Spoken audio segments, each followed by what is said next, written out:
There are few things as challenging as being a head coach in sports. You have to do nothing but win while gathering the respect of many star athletes, your owners, and the fans. And hey, the best of the best haven't always done that, despite their genius and enormous accomplishments. In the end, some head coaches just aren't given the benefit of the doubt. I'm Justin Fraction, and today we dive into 10 teams who fired a legendary coach. And a big shout out to Seahawks Fan2108 for suggesting this video. We do hope you enjoy this list, and if you do, feel free to click subscribe down below for more cool videos every single day. Number 10, 4 teams Ken Hitchcock.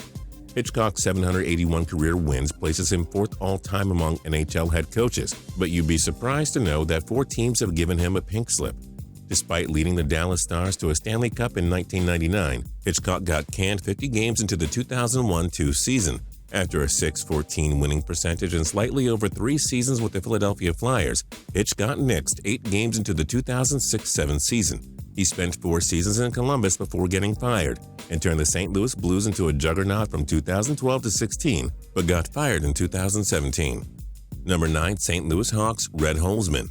Named one of the NBA's 10 greatest head coaches ever, Holzman coached the New York Knicks to NBA championships in 70 and 73.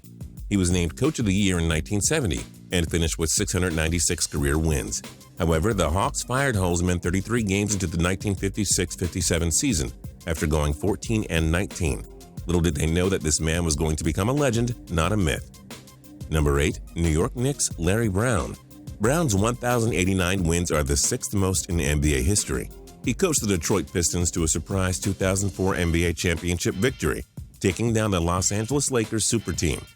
Brown was also the NBA's Coach of the Year in 2001, leading his Philadelphia 76ers to an NBA Finals appearance before losing to the Lakers. He then came on to coach the New York Knicks for the 2005-06 season, but was fired after the team went 23 and 59. To be fair to the Knicks, Brown's best coaching years were behind him by that point. Number 7, St. Louis Blues Joe Quenneville. Coach Q was the 2nd all-time in wins, but likely will never catch the leader, who we will get to shortly. Quenneville turned around a perennial loser in the Chicago Blackhawks and made them a dynasty, winning the Stanley Cup in 10, 13, and 15. Despite guiding the St. Louis Blues to the playoffs every year from 97 to 2003, he was fired 61 games into the 2003-04 season.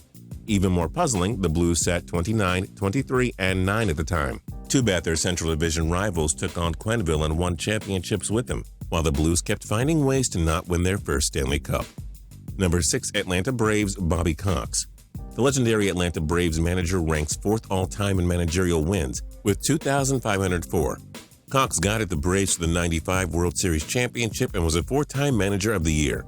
Good thing this franchise believed in second chances, as owner Ted Turner fired him in 1981. The Braves brought him back in 1986, and Cox embarked on a journey that saw him become one of the all-time greats.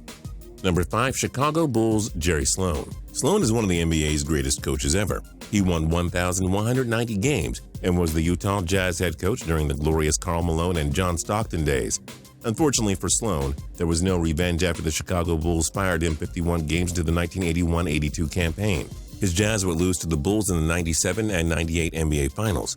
Turns out this firing did work out for the Bulls after all. For the Jazz, one man's trash was another man's treasure.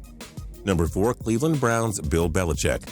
So the New England Patriots are the NFL's model organization of the 2000s and much of the 2010s. The Cleveland Browns are the most laughed at team in sports.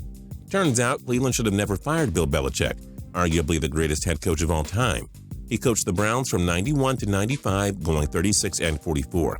The New York Jets hired him to be their coach in 2000, only for Belichick to resign a day later and join the Patriots, forever changing NFL history.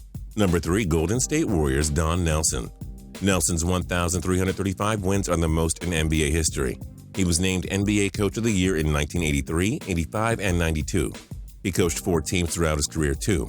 After some golden years with the Golden State Warriors, Nelson was fired in the middle of the 94-95 season after going 14 and 31. He became their coach again in 2006-07, finishing out his final 4 years of coaching with the Warriors. Number 2, Dallas Cowboys Tom Landry. Landry won 250 games, placing him 3rd all-time. He coached the Dallas Cowboys to a pair of Super Bowl championships and had so much success that they were labeled as America's team. Landry won 5 NFC championships in Dallas too. He coached them from 1960 to 1988 and deserved to stay there until he retired. Shortly after controversial owner Jerry Jones bought the team in 1989, Landry was fired, proving that anything in sports was truly possible. But the signature hat and silhouette that always overshadowed Landry is forever in NFL lore. And number 1, New York Islanders' Scotty Bowman. Bowman's 1,248 head coaching wins are far and away the most in NHL history and will not be touched. He also won a record 9 Stanley Cups as head coach, 5 with Montreal, 1 with Pittsburgh, and 3 with Detroit. The Buffalo Sabres employed Bowman from 79-80 to the early stages of 86-87. The Sabres won just 3 of their first 12 games and fired the legendary head coach. All went fine for Bowman after that, as he never missed the playoffs again while cementing his legacy as the greatest head coach ever. What other teams fired legendary head coaches? Join us in the comments below. If you liked this video and learned a thing or two, clicking the like button helps us out a ton and we appreciate it. If this is your first time coming around to Total Pro Sports though, subscribing is a great idea because we put out videos like this every single day. But as always, thanks for watching and we'll see you guys next time.